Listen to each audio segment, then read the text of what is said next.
Entonces ya vamos a partir hablando de la unidad 6, que hace referencia al equilibrio líquido vapor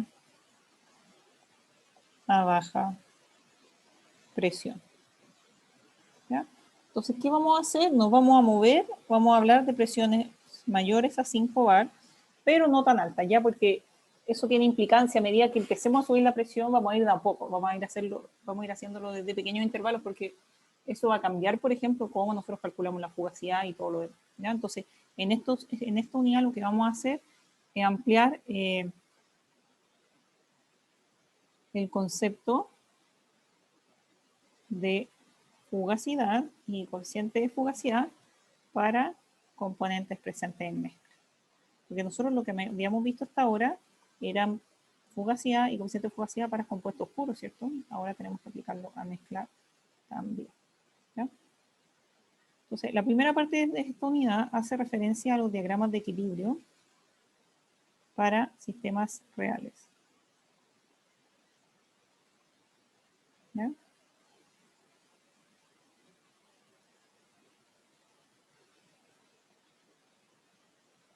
¿Y a qué me refiero con sistemas reales? Sistemas que no necesariamente la fase vapor o la fase gas se comporte como gas ideal y que la fase líquida se comporte como solución ideal. ¿Ya? Eso no va a ser una restricción para el análisis del equilibrio. ¿Ya? No quiere decir que eventualmente para algún ejercicio pudiera ser, ¿ya? Pero ahora vamos a ampliar este espectro, ¿cierto? Para abrirnos un poco más a otros sistemas que no son tan ideales. ¿Ya?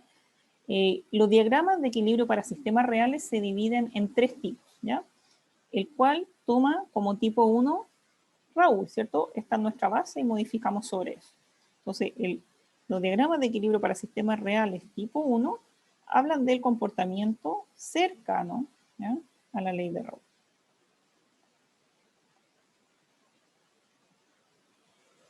¿Sí? Y ahí nosotros habíamos visto 3 diagramas. Primero, voy a dibujar acá,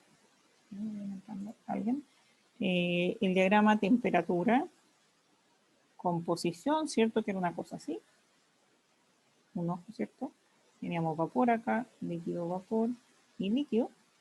Entonces aquí, yo sé que tiene esta forma porque sé que T1 es menor a T2, ¿sí? A presión constante. También teníamos otro diagrama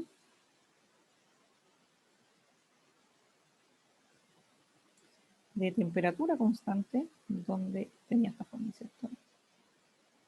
Teníamos el líquido arriba, el vapor abajo y el líquido vapor al medio, presión en el eje Y y composición en el eje X.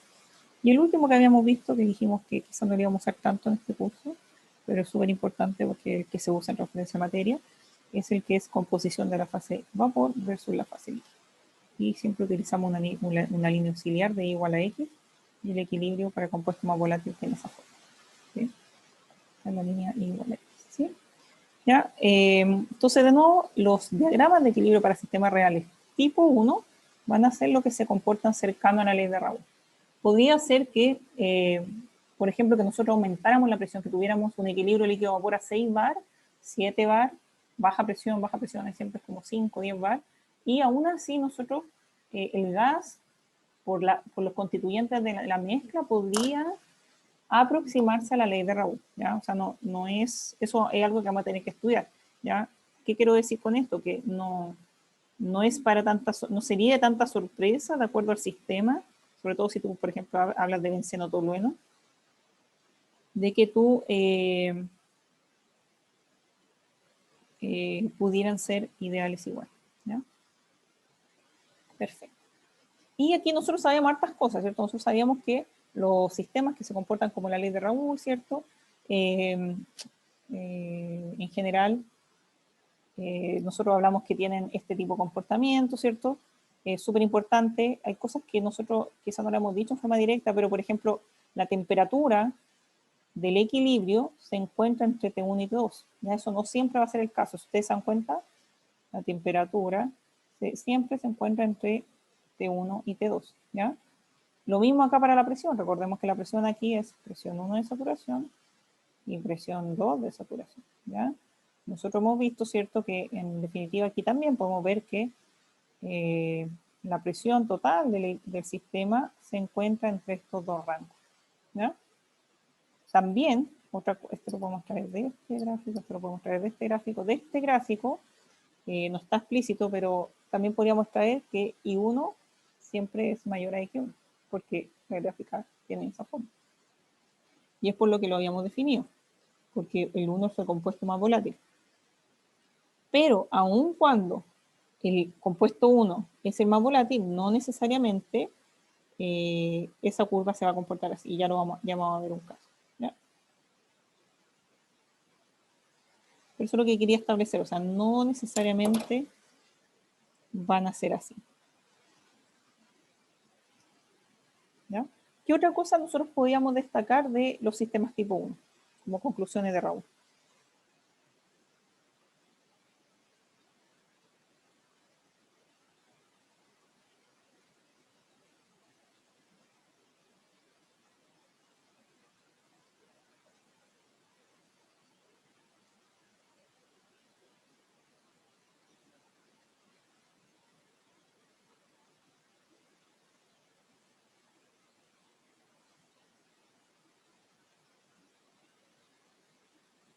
Otra cosa que nosotros dijimos que también hacía referencia de cómo motivamos nosotros esta parte era eh, de que en definitiva estos procesos se podían separar por destilación, ¿cierto? Debido a que existe una diferencia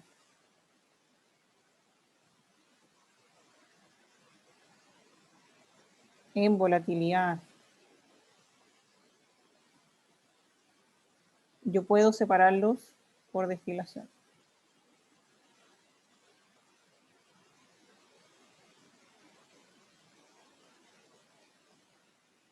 ¿Cierto?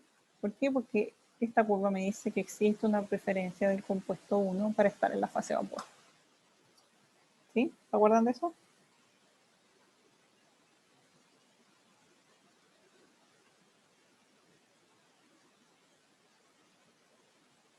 ¿Sí o no? ¿Algo más? Eso es si la volatilidad es mayor a 1. O... El K, el factor de separación.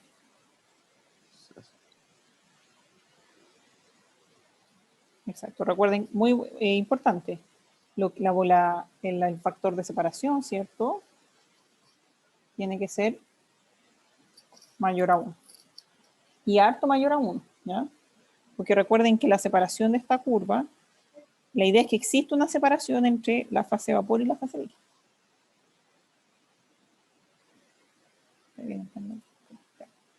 Súper bien. Ok, entonces esto va a ser nuestra base, ¿ya? Ahora existen sistemas que van a tener desviaciones al sistema tipo 1, ¿ya? El primer sistema súper original va a ser el sistema tipo 2, ¿ya? El cual va a considerar desviaciones positivas a la ley de Raoult. ¿Sí? Entonces, de nuevo, vamos a partir con el sistema tipo 1 que va a ser Raoult y vamos a estudiar otros sistemas que van a considerar desviaciones a esa ley, ¿ya? En este caso, desviaciones positivas. Ok, ¿cómo nos va a quedar eso? Veamos los gráficos representativos y de ahí lo explicamos. Entonces, por ejemplo, en un sistema tipo 2, la gráfica temperatura, presión constante con composición, va a ser una cosa así. Los extremos van a ser los mismos, ¿cierto? Esos están definidos por los compuestos puros.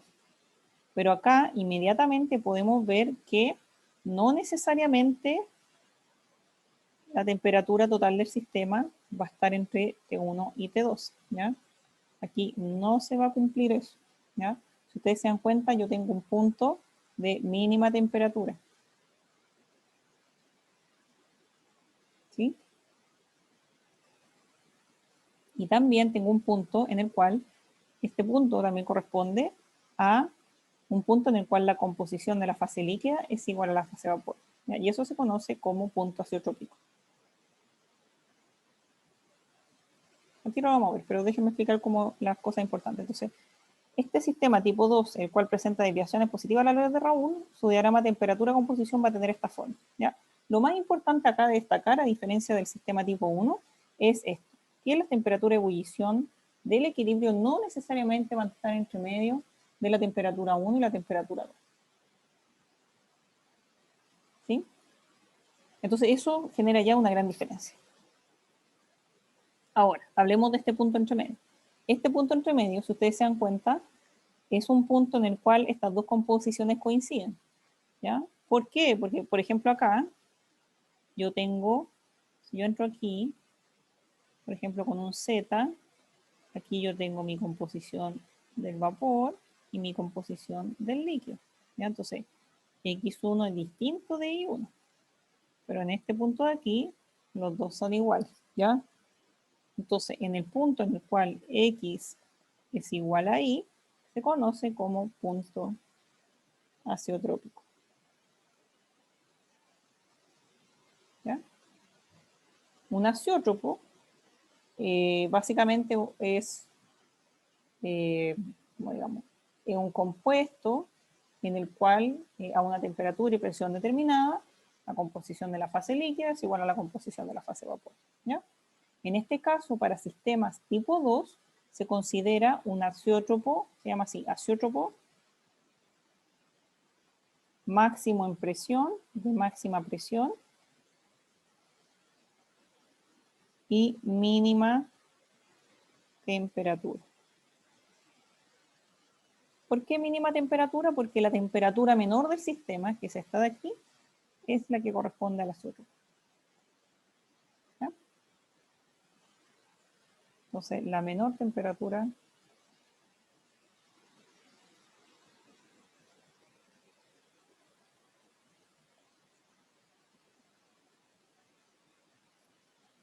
corresponde al azeótropo.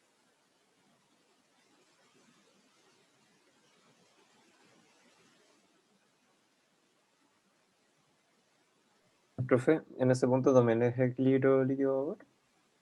¿Sí? Sí, porque tengo composición, buena pregunta, tengo composición de la fase líquida y la fase vapor, lo que pasa es que son iguales. Entonces, por ejemplo, si tú quisieras separar esta mezcla por una diferencia en volatilidades, no podría ser, porque en definitiva cuando tú usas el proceso de destilación, que este como grafiquito perfecto acá, tú partes de la suposición de que al compuesto 1 le gusta estar más en la fase vapor que en la fase líquida. Entonces, ¿qué es lo que hace? Si tú quieres enriquecer tu mezcla del compuesto de interés, tú lo empiezas a evaporar. Entonces, como el compuesto 1 es el más volátil, va a ser el que se va a evaporar en mayor proporción. Entonces, por ejemplo, si analizamos, si pensamos en el separador flash, entonces si pensamos en el separador flash, ¿cierto? Entonces yo tengo aquí una mezcla líquido-vapor, y acá me va a quedar el vapor, ¿cierto? Y aquí me va a quedar el líquido con X1 e Y1, ¿cierto? Y acá Z1. Entonces, ¿qué es lo que yo hago? Yo digo, ok, trato de maximizar el compuesto 1 en la fase de vapor. Entonces, ¿qué es lo que hago? Yo lo podría empezar a evaporar. Podría empezar a evaporar antes de meter el separador flash. Entonces, ¿qué quiere decir? Que, por ejemplo, que yo quiero que el I1 tienda a 1 y quiero que el X1 acá tienda a 0. ¿Sí? ¿Por qué? Porque quiero que el I2 tienda a 0. Quiere decir que la corriente de vapor sea rica en compuesto 1. ¿Ya? Y acá quiero el efecto inverso, ¿ya? Entonces, como el compuesto 1 es más volátil, el compuesto 2 es el que debería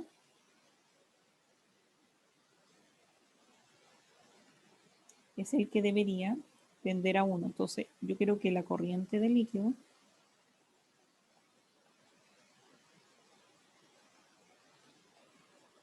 sea rica en compuesto 2. ¿Ya? Entonces, ¿qué es lo que pasa ahora? El punto azeotrópico, X1 va a ser igual a 1. Entonces, si yo esto lo pongo ahora en número, que no lo voy a rayar, pero ponte que esto sea, qué sé yo, es 0,8 y 0,8, ¿ya? Ahí estoy sacando corriente 1 por los dos lados, o sea, estoy sacando por el compuesto 1 por el líquido y por el vapor, entonces no lo puedo separar, no es una mezcla que yo voy a poder separar porque no la voy a poder enriquecer por una corriente específica. Estoy obteniendo 1 por todos lados, entonces es más difícil porque, imagínate, por abajo la corriente de salida que va a ser rica en 1 y por arriba la corriente de salida que va a ser rica en 1, entonces no es como decir. Y esto impide una separación apropiada por destilación. El compuesto de interés no tiene preferencia por una fase en específico.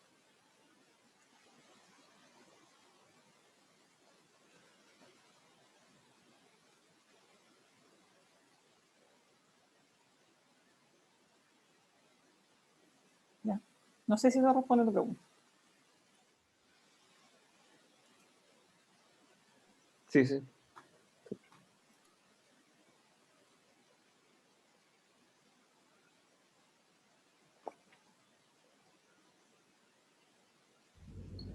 Ya, perfecto. Entonces, ahora, ojo, eso no impide que yo pueda separar mi compuesto en esta zona. Lo que pasa es que el punto acetrópico va a generar un límite para esa separación. ¿Ya? Porque, por ejemplo, yo podría separar mi mezcla por destilación hasta esta composición, hasta una composición justo abajo del punto acetrópico, ¿no? Lo que pasa es que obviamente yo quiero que, de nuevo, insisto, yo quiero que I1 tienda a 1 y X1 tienda a 0, ¿ya? Por lo tanto, si el punto acetrópico me pone un límite en la separación, voy a dar cola. ¿Se entiende?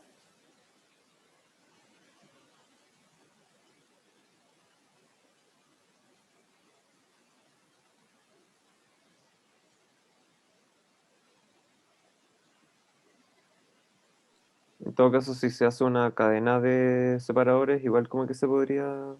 O sea, bueno, si se hace muchos separadores no sería tan eficiente, pero igual se podría llegar a tender a uno. Aunque depende del valor de I1 y X1, ¿o no? ¿Por qué dice eso? Tú tendrías que cambiar las presiones también, tienes que cambiar las condiciones de operación. Sí. Porque si es la misma presión, el equilibrio no cambia.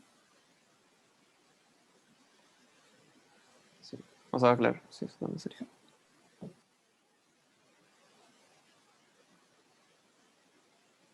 Súper, ya.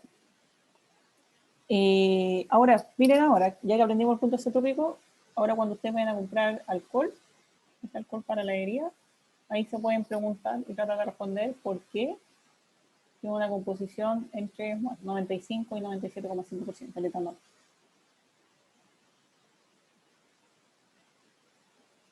¿Ya?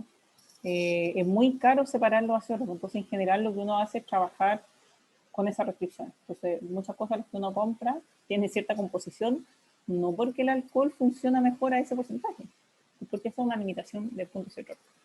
Entonces, cuando vayan a comprar alcohol ahí, chequen en internet el punto acetrópico y se van a dar cuenta que esa composición que sale ahí no es porque eso sea mejor, es porque no se puede separar. ¿Ya? Perfecto. Sigamos con los gráficos, porque ya está pasando, iba a pasar al tipo 3. Ok, entonces así se ve el de temperatura. Pero ¿qué pasa si ahora el equilibrio líquido-vapor es a presión variable? Entonces, temperatura constante, presión. Entonces, ojo lo que dije aquí, que máxima presión. Este azeótropo presenta máxima presión. Entonces, insisto, P1 va a estar por aquí, P2 va a estar por acá. Eso no cambia. Esa es una restricción de los compuestos puros.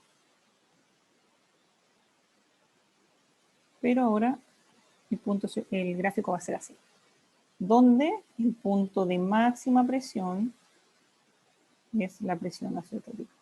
Por eso los sistemas de tipo 2 son sistemas de temperatura mínima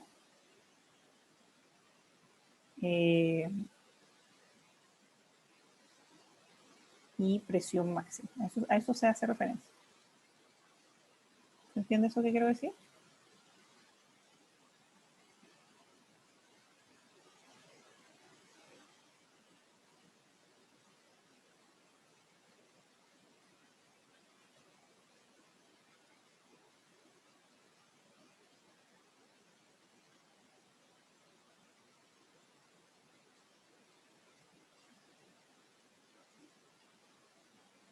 Pero es lo mismo, o sea, en este caso también vamos a tener un punto de máxima presión donde X1 es igual a 1. ¿Ya? Y esta presión azeotrópica es mayor a P1 y es mayor a P2. ¿Ya? No se cumple aquí que la presión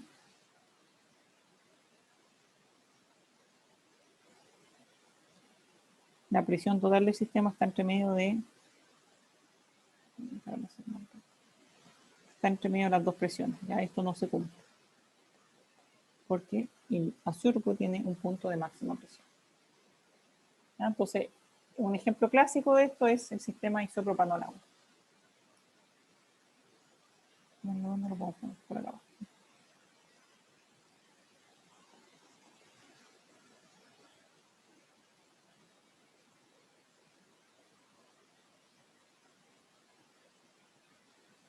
¿Ya?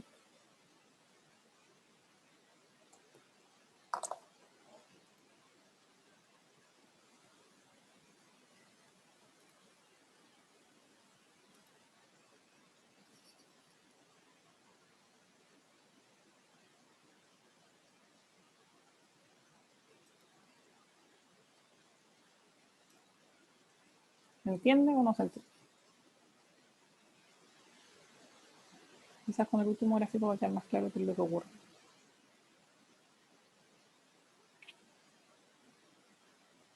Tenemos nuestro último gráfico de composición líquido y vapor. Tenemos nuestra línea auxiliar igual a X y un sistema tipo 1 se comporta así. ¿Ya? Entonces quizá este gráfico va a explicar mejor por qué no podemos hacer destilación. Entonces, de nuevo, antes del punto azeotrópico, a ver, vamos a usar colores aquí, antes del punto azeotrópico, todo se ve súper bien, ¿cierto? Pareciera aquí que nosotros podemos separar el compuesto de buena forma. ¿Ya? Entonces, incluso uno puede tener aquí una preferencia importante de la fase de vapor por sobre la líquida. Nadie está haciendo ninguna suposición. ¿Ya?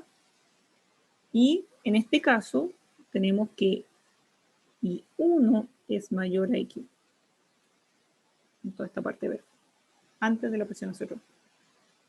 Después vamos a tener el punto azeotrópico aquí. Punto azeotrópico. X azeotrópico igual a Y azeotrópico. Y después vamos a tener este segundo comportamiento. Lo que genera el punto azeotrópico es que la preferencia por la fase de vapor cambia. Si ustedes se dan cuenta, ahora la curva se mueve así. Y en este caso, I1 es menor a X1. Entonces, ese es el problema con el punto azeotrópico. Uno también lo puede ver en el otro gráfico. Entonces, por ejemplo, acá, miren, no lo voy a hacer con los mismos colores para que quede la referencia. Entonces, antes del punto azeotrópico, yo voy por aquí. Recuerden que en el gráfico presión-composición tengo el líquido arriba y el vapor abajo. Entonces, antes del punto azeotrópico, ¿qué tengo? Tengo un Z, por ejemplo, aquí, y tengo una presión P. ¿Ya? Aquí tengo la composición de la fase líquida y aquí tengo la composición de la fase vapor.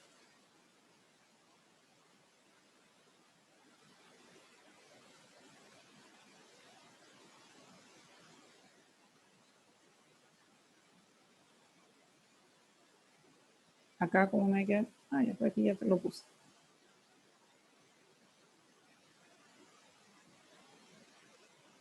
¿Ya? Ahora, ¿qué va a pasar después del punto azeotrópico? Entonces quizá esto debería darle color, a ver. voy a poner que esta curva de aquí es la curva del vapor saturado, perdón, del líquido saturado, ¿ya? Y esta curva de acá,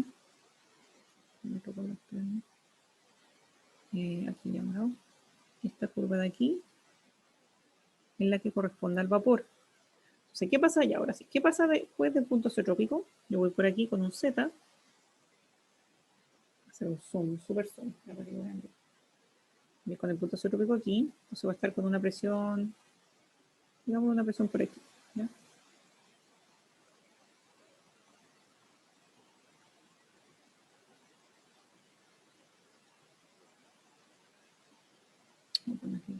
Está bien.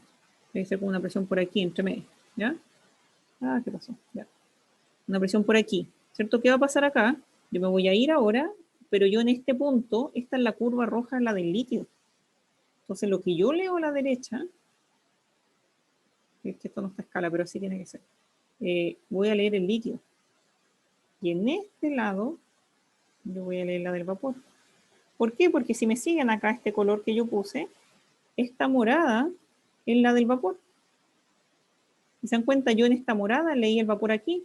Entonces yo tengo que ser consistente ahora y en esta morada volver a leer el vapor en el otro lado. ¿Ya? De la misma forma, la roja es la frontera de burbuja, que es la zona del líquido. Por lo tanto, si yo leí acá la composición del líquido, tengo que ser consistente y leer acá la composición del líquido. ¿Ya? Bueno, cuando lo hagamos bonito en Excel se van a dar cuenta porque esto es así, y ahí calza bien. ¿Ya? Pero conceptualmente así se puede representar. Entonces, vuelvo a reforzar este tema. Lo que ocurre es que en el punto isotrópico se da vuelta la preferencia del compuesto por una fase. ¿Ya? Antes al compuesto 1 le gustaba estar en el vapor, después le va a gustar en el líquido. Se puede ver en este diagrama y se puede ver en este otro diagrama. Preguntas. Esto es súper importante. Porque el tipo 2 es el inverso, pero lo que necesito es que entiendan bien el tipo, perdón, el tipo 3 es el inverso que esto, pero entendamos bien el tipo 1 y el tipo 2. Preguntas.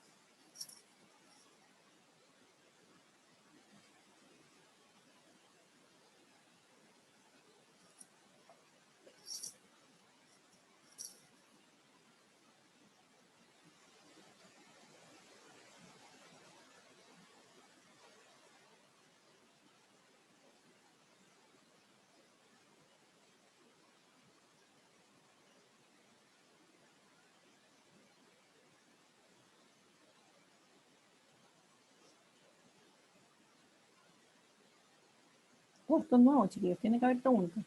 Vamos, preguntas.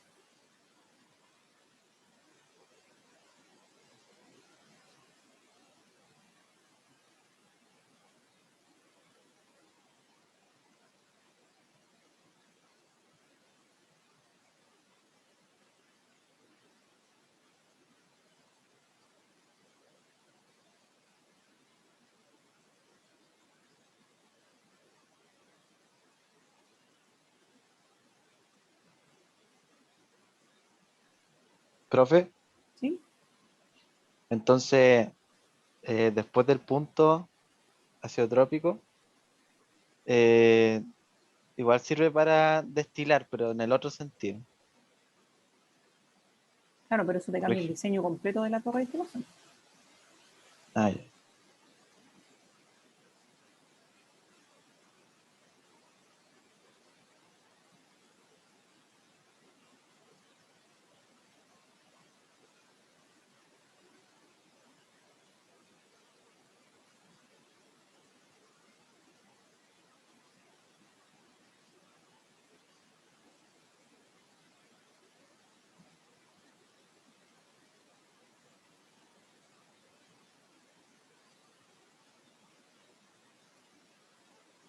Más preguntas, chicos, tienen que haber preguntas. Son todos estos conceptos nuevos.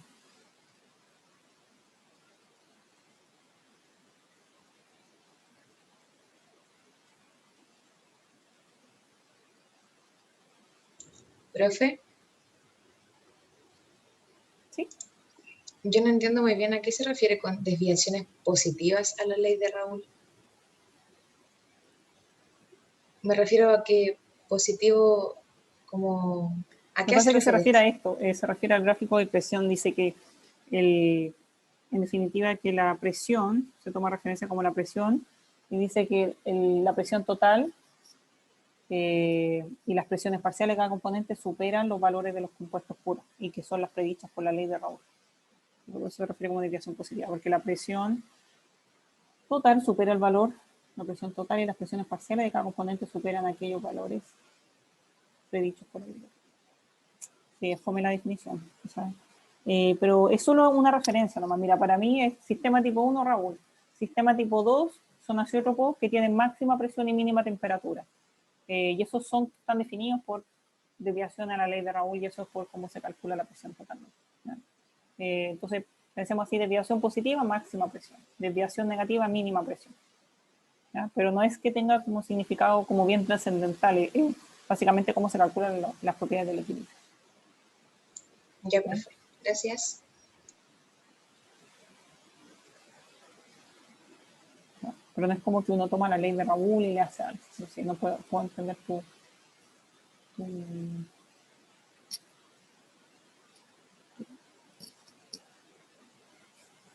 quizá, no sé.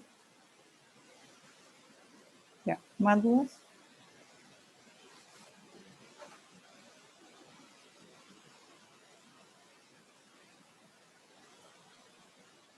Profe, ¿Sí? ¿cómo se calcula la nueva curva? ¿Sería como por partes, por Raúl? Así como desde la presión 2, en el gráfico de presión desde la presión Buena pregunta. saturación Lo que 2. pasa es que Raúl no nos va a servir. Ah, En ya. esta unidad, a ver qué punto es. En el punto... nos falta todavía, pero en esta misma unidad vamos a ver una modificación a la ley de Raúl. Sí, en la última parte, en el punto, estamos en el 6.3, ya nos falta, estamos en el 6.1. Ahí, una vez que ya hemos introducido todos estos temas, pero súper buena pregunta, o sea, la ley de Raúl no nos va a ayudar a describir, porque la ley de Raúl tiene una forma. La ley de Raúl nos dice que las presiones totales se calculan, las presiones totales del equilibrio se calculan con una ponderación en base a las composiciones y las presiones de saturación de los compuestos puros, ¿ya? Pero no va a ser así, ¿ya? Porque como nos estamos moviendo de los sistemas ideales, el sistema de Raúl ya no va a ser capaz. Cada vez que yo use Raúl, yo voy a obtener estos gráficos. No hay otra forma de que yo use Raúl y obtenga un gráfico distinto a estos tres que yo estoy mostrando, ¿ya? Entonces lo que vamos a hacer es que, quizás así lo podéis pensar como que vamos a crear un Raúl modificado que permite incorporar estas no idealidades del sistema, ¿ya? Pero ya vamos a llegar. Nos falta otra cosita, quizás vamos a llegar mañana, ¿ya? Ya, gracias, profe. Sí. Y bueno, como ustedes quizás ya se imaginan, tenemos los sistemas que se llaman tipo 3, que son menos comunes que los tipo 2, pero también existen, que hacen referencia a sistemas que presentan desviaciones negativas a la ley de Raoult. ¿Ya? Estos son azeótropos de máxima temperatura y mínima presión. Entonces, ¿cómo nos van a quedar los gráficos?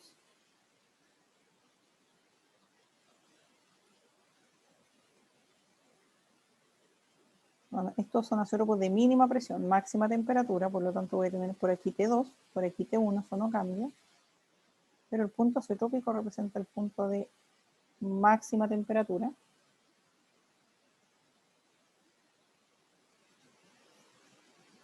Es básicamente comportamiento al revés. Presión 1, presión 2, eso no cambia, pero tengo un punto de mínima presión que corresponde al punto azeotrópico. Al tiro lo voy a explicar, pero déjenme hacer este gráfico primero. X1 y Y1, nuestra línea auxiliar, esto es al revés. ¿Ya? Entonces, tenemos un azeótropo de máxima temperatura. ¿A qué me refiero un azeótropo máxima temperatura? Es que de partida la temperatura la temperatura máxima del sistema está por sobre la temperatura de los compuestos puros. Y esa temperatura máxima del sistema, la más la redundancia, la más máxima, la más alta, corresponde a la composición azotrópica. ¿Sí? Ok, de la misma forma, este es un azeótropo de mínima presión. ¿Qué quiere decir? Que la presión mínima que pueda presentar el sistema corresponde a la presión azeotrópica. Entonces, I igual a I. ¿Ya? ¿Y cómo se ve eso en un gráfico Y versus X? ¿Ya? Quiere decir que existe un punto azeotrópico, ¿cierto? ¿Ya? Y quiere decir que antes de ese punto azeotrópico existe una preferencia por la fase líquida. Y después de ese punto azeotrópico existe una preferencia por la fase vapor. ¿Ya? Es lo inverso. Entonces yo les daba un ejemplo anteriormente. Este es un típico caso de isopropanol agua, desviación positiva. Un clásico ejemplo de sistema tipo 3 es acetona cloroformo.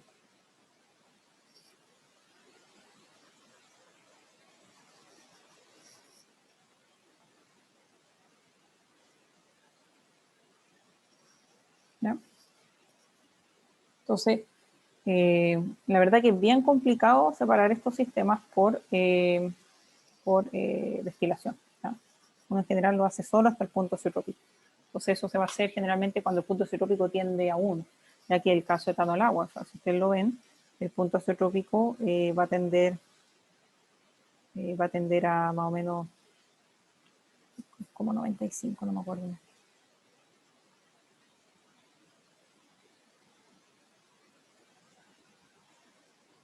Preguntas.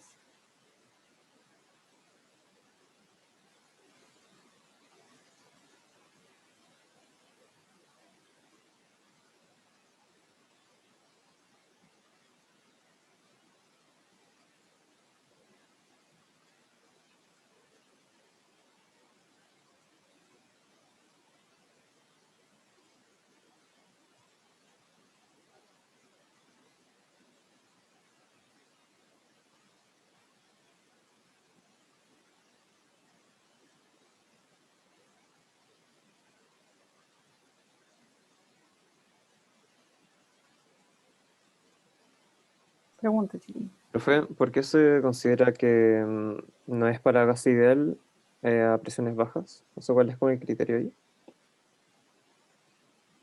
Ah, porque esto no es Raúl. ¿Eso? O sea, supongo que no es Raúl como por la diferencia de las moléculas como líquidas, pero ¿por qué para los vapores o gas no se considera tampoco gas ideal? Y Buena al pregunta. principio, Sí, buena pregunta. Lo que pasa es que para un sistema de tipo 1 debe cumplir las dos cosas. ¿Ya? No puede ser una y la otra no. No, debe cumplir las dos. ¿Ya? Entonces, por ejemplo, si yo tengo un sistema, si yo tengo isopropanol y agua a un bar, lo más probable es que el vapor pueda ser representado como gas ideal, pero el líquido no. ¿Ya? Pero eso no implica que sea Raúl, porque Raúl tiene que ser las dos cosas. X1, P1 de SAT es igual a I1 por P. Para que esto se cumpla, los dos lados de la ecuación deben cumplirse. ¿Ya? Entonces eso Raúl fija una restricción para las dos fases. ¿Ya? Súper buena tu pregunta. Entonces lo que nosotros vamos a desarrollar en la unidad 6 es un modelo que nos permita representar todas estas posibles combinaciones. Por ejemplo, que el vapor sea no ideal y que el líquido sea ideal. Que el vapor sea ideal y que el líquido sea no ideal. ¿Ya? Todos los casos que no sean Raúl. Pero Raúl, como te digo, lo puse aquí, debe cumplir las dos. Si las dos cosas no se cumplen, yo no puedo usar Raúl.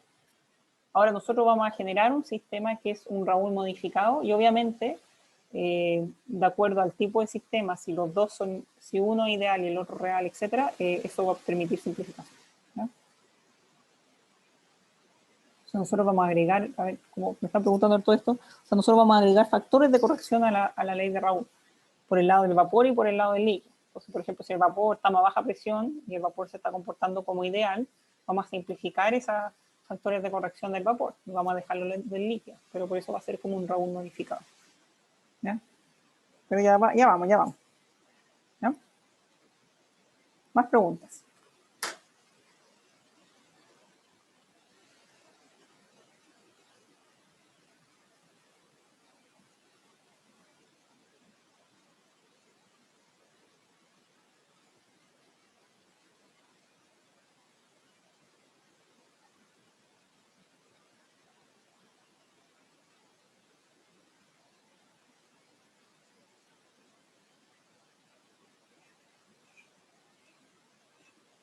¿Más preguntas? ¿No? Bueno. Ok, entonces vamos a seguir avanzando. Entonces, pero lo habíamos puesto punto 6.1, sí, 6.1. Ahora hablemos de 6.2. Entonces, dado esto, dado este contexto, dado que en esta unidad vamos a considerar estos tres tipos de sistemas, vamos a tener que generar herramientas para representación del equilibrio líquido-vapor a baja presión. ¿Ya? ¿Cómo lo vamos a representar? ¿Ya? Partamos primero por lo más básico. En equilibrio líquido-vapor, ¿qué condiciones se deben cumplir? Nosotros sabemos que la temperatura de las fases siempre tiene que ser igual, así también las presiones. Pero ¿qué más se debe cumplir?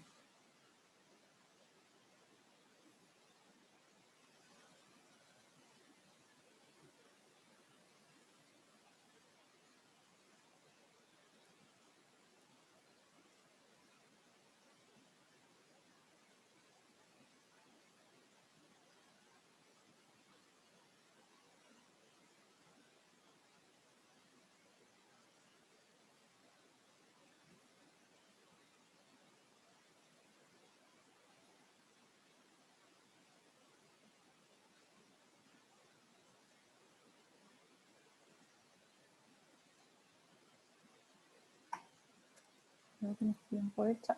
Fugacidad.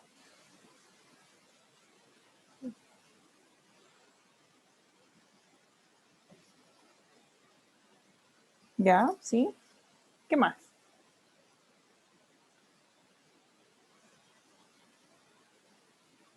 La energía libre de Gibbs. Recuerden que eso era un... Es que mira, quiero construir lo que dijo Joaquín, porque lo que pasa es que nosotros no hemos visto, quizás se lo han escuchado al ayudante porque le encanta hablar de eso, es el criterio de isofugacidad. Entonces, Joaquín ahí plantea algo súper importante que no habíamos hablado hasta ahora. ¿Ya? Entonces veamos cuánto podemos avanzar en base a eso. ¿Ya? Nosotros hemos hablado de la fugacidad y hemos hablado que en algunos casos, sobre todo en la parte que hablamos de compuestos puros, tenían que ser igual. Pero no hemos hablado de qué le pasa a la fugacidad cuando tenemos sistemas de mezcla, que fue lo que introdujimos en la unidad 5, ¿ya? Que son estas propiedades parciales molares. ¿Sí? Entonces, eso quería partir. Lo primero que nosotros sabemos hasta acá es que el potencial químico de cada fase, que depende de la composición, deben ser iguales.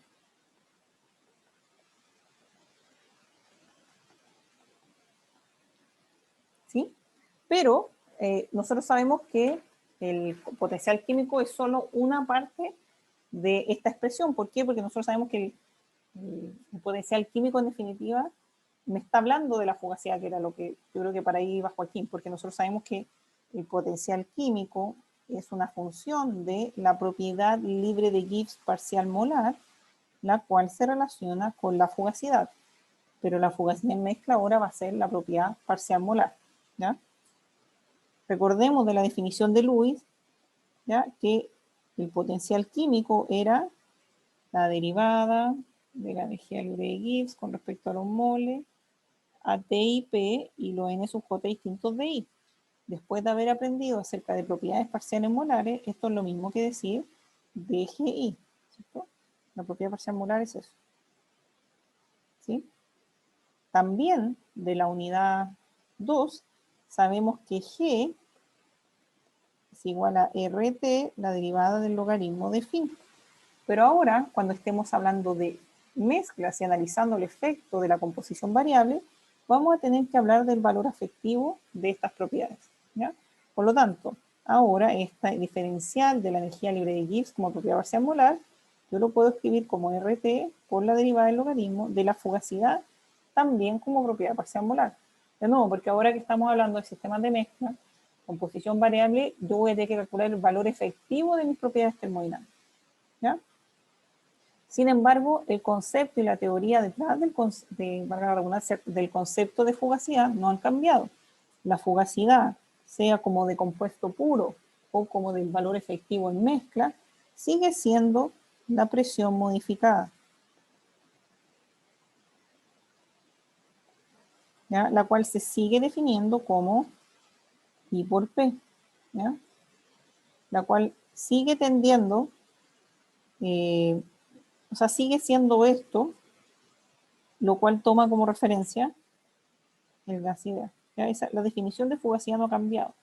Lo único que ahora, a medida que nos movemos en sistemas de mezcla de composición variable, vamos a tener que considerar los valores efectivos de las propiedades de interés. ¿Ya? Por eso no quiero que se confundan, no quiero que piensen que esto es algo completamente nuevo. ¿Ya? Es agregarle esa extra capa de análisis solamente porque ya no estamos hablando de compuestos puros, ¿ya? Las definiciones se mantienen, pero yo ahora que estoy en mezcla debo considerar sus valores efectivos, ¿sí? Por lo tanto, yo puedo, obviamente, en mi condiciones de equilibrio, ¿cierto? Que está representando, puedo reemplazar el potencial químico por la fugacidad, ¿cierto? Porque obviamente todo lo demás se me va a ir, pues, ¿cierto? A ver, hagámoslo paso a paso. Entonces me va a quedar el potencial químico del vapor, P y sub I, va a ser igual al potencial químico del litio, que depende de la temperatura, representa la composición de esa fase, ¿cierto? Entonces, ¿qué me va a quedar acá? Me va a quedar RT por del logaritmo de phi del vapor, eso va a ser igual a RT del logaritmo del phi del litio. Y obviamente R es una constante, la temperatura ya dijimos anteriormente que tiene que ser igual, y bueno, aquí puedo aplicar la exponencial y me va a quedar que el phi del vapor es igual al phi del litio. Esto se conoce, que quizá se han escuchado los ayudantes, como criterio de isoferencia. ¿Ya? Entonces, lo que yo tengo que decir ahora es que el valor efectivo de la fugacidad va a ser el criterio de equilibrio. Temperatura, presión, y que yo diga potencial químico es lo mismo decir que las fugacidades tienen que ser igual. ¿Entiendes? No, el potencial químico contiene la fugacidad. ¿Ya? Pregunta.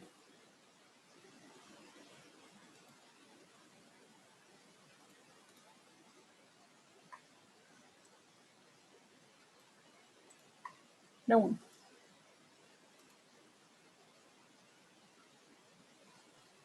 Profe, más arriba, en los criterios de equilibrio puso que el potencial químico del vapor depende del X.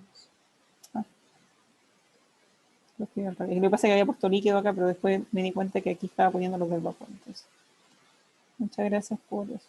Un detalle pequeño.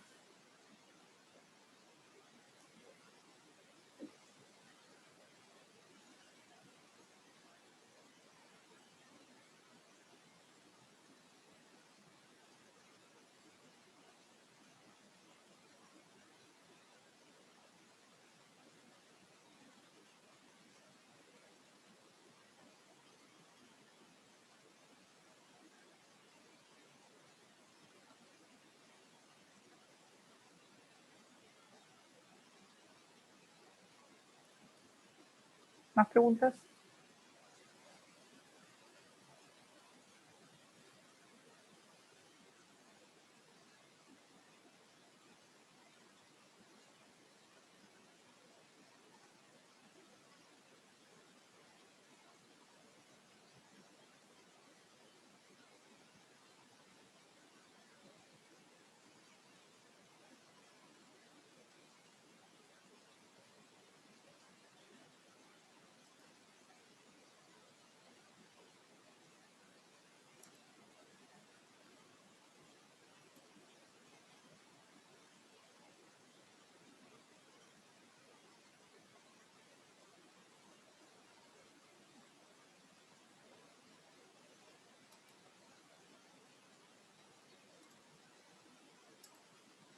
¿No? Ok, ya.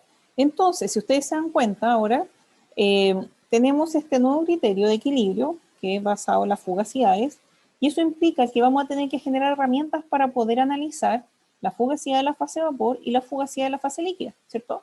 Porque de nuevo, ¿cómo voy a determinar que estoy en equilibrio? La temperatura y la presión es fácil, pero de nuevo, ahora lo que voy a tener que hacer es encontrar una herramienta para evaluar la fugacidad del líquido en un lado, y después de calcular la fugacidad del vapor por otro lado, decir, ok, son iguales, ¿sí? Se alcanzó el equilibrio. ¿Okay? Entonces lo que vamos a tener que hacer ahora es que vamos a tener que analizar por separado la fase líquida y la fase vapor. ¿Ya? Entonces, bueno, partamos por algunos. Vamos a poner 6.2.1, fase vapor en equilibrio. ¿Ya? Siempre vamos a tomar como referencia lo que ya conocemos y conocemos bien, que es nuestro querido gas ideal. ¿Ya? Nosotros sabemos varias cosas ya que habíamos hablado en la parte de compuestos puros que podemos traer hacia sistemas de mezcla. De la misma forma que hablábamos de la fugacidad, nosotros también hablamos de este factor de corrección, que es el coeficiente de fugacidad que cuantificaba el alejamiento de una fase gaseosa con respecto a la idealidad, ¿cierto? Nosotros esto lo habíamos dicho, que la fugacidad del vapor era igual al coeficiente de fugacidad del vapor por I1 por I por P, ¿cierto? Ahora, en sistemas de mezcla, lo que nosotros hacemos es calcular su valor efectivo. Pero de nuevo, aquí no quiero que esto genere como... el concepto teórico es el mismo, ¿ya? El coeficiente de fugacidad va a cuantificar el alejamiento de la fase vapor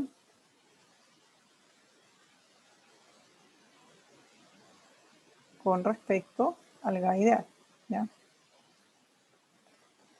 Antes teníamos compuestos puros, no había problema. Ahora que estoy en mezcla, debo calcular su valor efectivo y para eso tengo que cuantificar la propiedad parcial molar, ¿ya? Pero no es la propiedad parcial molar, agregar la propiedad parcial molar no me está cambiando el concepto, ¿ya? Simplemente, insisto, hace referencia en que ahora nosotros estamos en mezcla y tenemos que considerar ese efecto de la mezcla en la propiedad termodinámica, ¿sí? Pero, o sea, insisto que la teoría se aplica y eh, es la misma, ¿ya? Ok. Bueno, entonces ahora la pregunta es, ¿qué herramientas tenemos para calcular este phi del vapor? Y eso es análogo a decir qué herramientas tenemos para calcular el coeficiente de fugacidad, ¿sí? La suposición más simple, vamos a ir aumentando, vamos a ir de menos a más, la suposición más simple para calcular la fugacidad de la fase de vapor es considerar la regla de Lewis and Randall.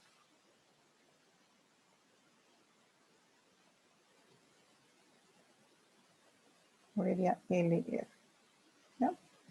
La cual es solo válida para soluciones ideales.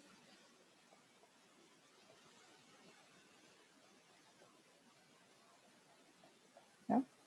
Entonces, ¿qué quiere decir?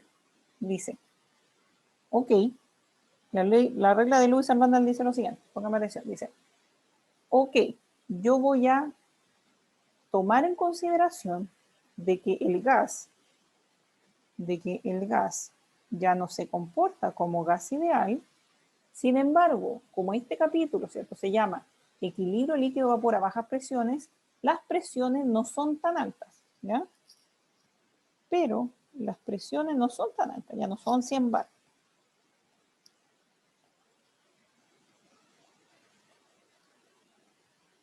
¿Ya? Yo digo, ok, el gas ya no va a ser gas ideal, ¿ya? Primera capa de análisis, después segunda capa de análisis, ya, pero ok, las presiones no son tan altas, ¿sí?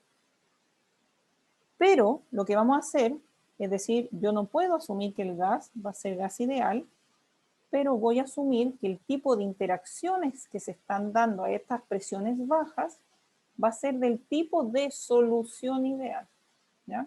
Entonces, no, yo voy a reconocer que la presión aumentó sobre 5 bar, ¿ya? Entonces, ¿qué ocurre cuando empieza a aumentar la presión por el lado del gas? las partículas se empiezan a aproximar entre ellas, ¿cierto? Eso es lo que pasa con la presión. ¿Qué pasa? Antes la molécula 1 estaba por aquí y estaba por allá. Bueno, si aumento la presión, ahora la molécula 1 va a estar por aquí y se va a estar más cerquita que la otra, ¿ya? Por lo tanto, no podemos negar que van a existir interacciones. ¿Ya? Pero lo que nosotros vamos a decir es que estas interacciones van a ser del nivel que tienen las soluciones ideales, ¿ya? Entonces, pero el tipo de interacciones serán del nivel o de la categoría, llamamos así, de la categoría de solución ideal. Porque recordemos que las soluciones siempre interactúan porque son incompresibles. Entonces yo puedo estar a un bar, ¿cierto? Yo puedo estar a un bar y la mezcla líquida va a interactuar. La mezcla líquida siempre interactúa, ¿cierto? Porque es incompresible, o sea, siempre interactúa. Porque es incompresible. ¿Ya? Entonces nosotros ¿qué decimos? Decimos, ok, insisto, primera capa de análisis. Estoy en presiones mayores a 5 bar. Por lo tanto, mi gas va a presentar interacciones, ¿ya?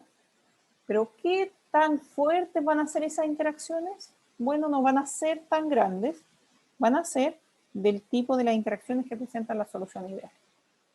¿Ya? Entonces, vamos a escribir todo esto en una oración. Vamos a decir, la característica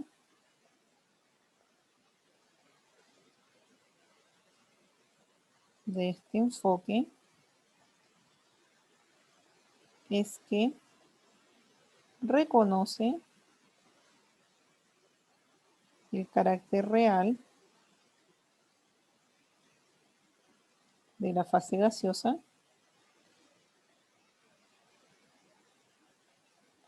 pero le asigna un carácter ideal en el sentido de solución ideal. ¿Ya? Esto lo vamos a considerar hasta presiones menores o iguales a 15 bar. ¿Ya? ¿Por qué? Porque hasta ese límite yo puedo considerar que existe una baja densidad de la fase vapor y quiere decir que existen interacciones pero son bajas. ¿Ya? Bueno, ¿qué repercusión tiene esto? Nos permite calcular la fugacidad de la fase vapor como solución ideal. Depende de la temperatura, presión y composición. ¿Ya? Eso quiere decir que voy a poder calcular la fugacidad con el enfoque de Lewis and Randall, el cual me dice que es igual a la composición de la fase vapor por la fugacidad del compuesto puro. Y esto no debería de reír. Entonces, esta es la fugacidad del compuesto puro. ¿Ya? Entonces, esa es la aproximación que dice Lewis and Randall. Dice, ok, estamos a presiones moderadas, entonces asumamos que hay interacciones, tengo que corregirlas, por lo tanto debe haber un coeficiente de fugacidad. Ahora, ¿cómo voy a calcular ese coeficiente de fugacidad? Lo voy a aproximar a un coeficiente de fugacidad de compuesto puro. Y eso matemáticamente se expresa así.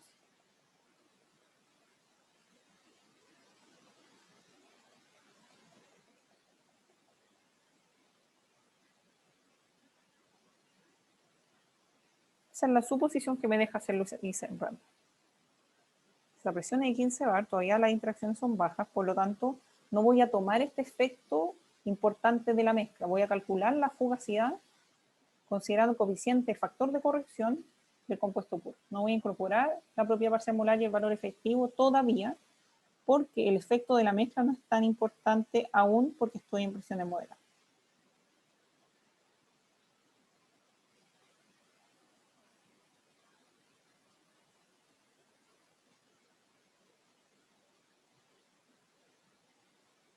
Pregunta.